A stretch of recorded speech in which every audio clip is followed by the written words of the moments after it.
అంతన్నారు ఎంతన్నారు కొన్ని స్థలాలకు ఫ్యూచర్ లో కోట్లేనంటూ కోడైకూశారు.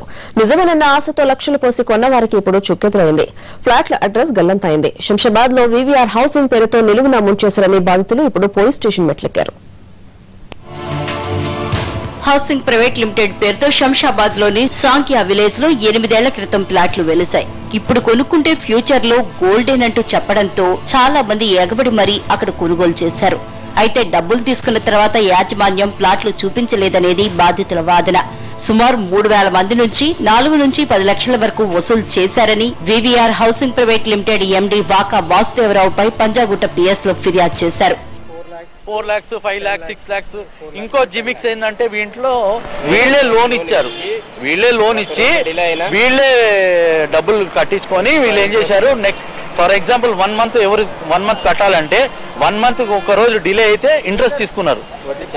వడ్డీకి చక్రవడ్డీ తీసుకొని ఈ పాప మీనాకి వచ్చి దగ్గర 10 లక్షలు అయింది ఒక ప్లాటే.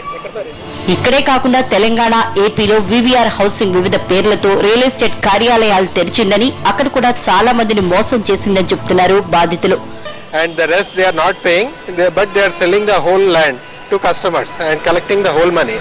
So there is a dispute between VVR and farmers at every place. And finally the customers are the people who are at the losing end.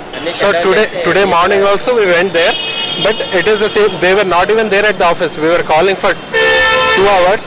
Then finally we came to the PS here.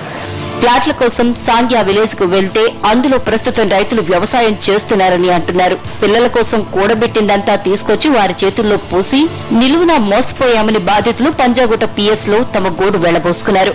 Case నమోదు చేసిన పోలీసులు దర్యాప్తు చేస్తున్నారు.